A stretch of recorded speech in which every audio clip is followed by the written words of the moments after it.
Bonjour à toutes, bonjour à tous, c'est Jonathan de la chaîne Mes Gourmandises. Je vous retrouve aujourd'hui pour une recette qui me tenait vraiment à cœur de vous présenter. C'est une recette à moi, une recette spéciale que j'ai créée moi-même. Et c'est une recette de pizza. Je vais vous montrer tout de suite à quoi ressemble la pizza, le résultat final.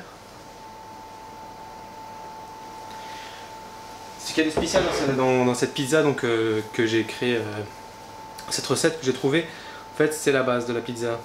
Sur la plupart des pizzas aujourd'hui on retrouve soit la sauce tomate, soit les bases crème, ou alors dans certaines pizzerias il y a la base barbecue.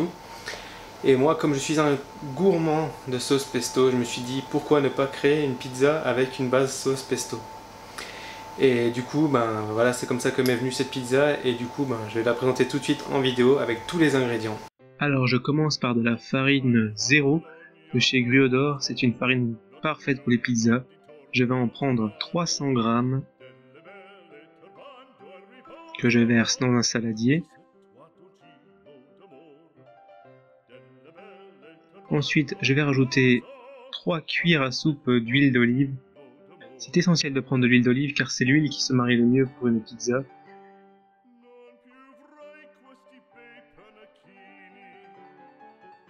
Ensuite, prenez 20 centilitres d'eau, vous versez dans un petit récipient. Vous rajoutez un sachet de levure de boulanger. Vous allez mélanger. Et je précise qu'il faut prendre de l'eau tiède car c'est meilleur pour faire monter la levure.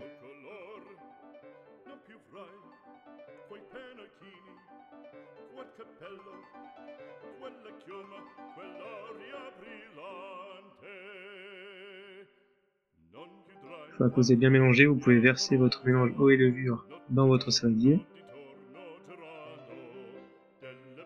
Ensuite, vous allez prendre une pincée de sel que vous allez rajouter à vos ingrédients.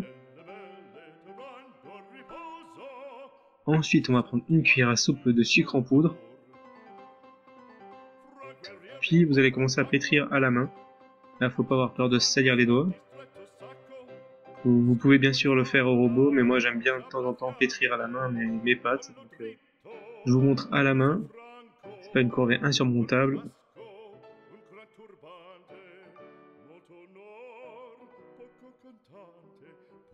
Vous pouvez évidemment rajouter de la farine si jamais votre pâte est trop liquide. Ensuite, vous allez continuer à la former sur votre plan de travail fariné.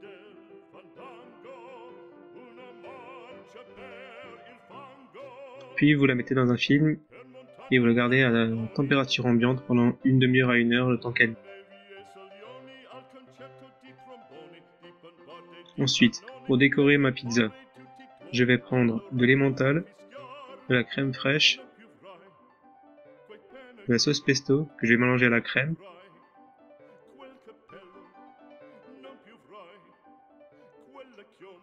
de la mozzarella, des pommes de terre que vous ferez cuire à l'eau avant de les rajouter sur la pizza, du filet de poulet,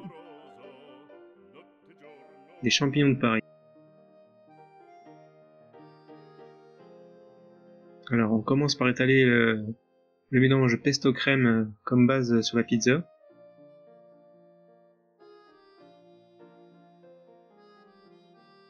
Puis on va recouvrir d'emmental. Ensuite on passe aux champignons. Là c'est selon les goûts. Moi j'adore les champignons donc je mets la dose. Ensuite on met du poulet. Là c'est pareil, c'est selon les goûts. Si vous voulez beaucoup de poulet, vous pouvez en mettre comme vous voulez. Moi j'ai mis selon mes goûts. Ensuite, la pomme de terre que j'ai fait cuire à l'eau, que j'ai coupé en petits morceaux. J'en rajoute un peu partout sur ma pizza.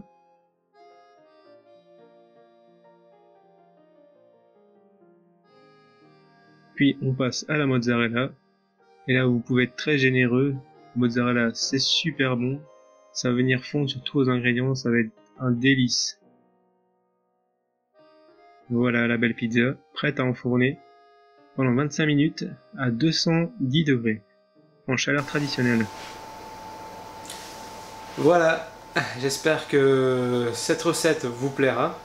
Elle est vraiment très facile, très simple. Après, s'il y a des ingrédients que vous n'aimez pas, bien sûr, vous pouvez les changer, les remplacer, en mettre plus. Ça, c'est les transformables à volonté.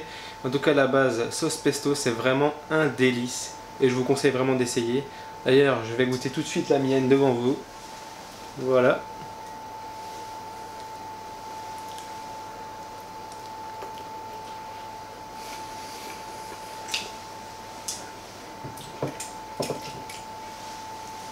Alors pour moi elle est toujours aussi délicieuse, c'est vraiment un régal cette pizza, vous vous en lasserez pas et vous la finirez tout seul, il n'y aura pas besoin d'inviter du monde, des amis, et la pizza part tout seul, ça fait des ravages. Enfin, en tout cas moi chaque fois que je l'ai servi, tout le monde a adoré, c'est vraiment un régal, je me répète encore, mais vraiment le mélange de cette pesto avec sa crème, plus le poulet, la pomme de terre et la mozza, c'est juste parfait.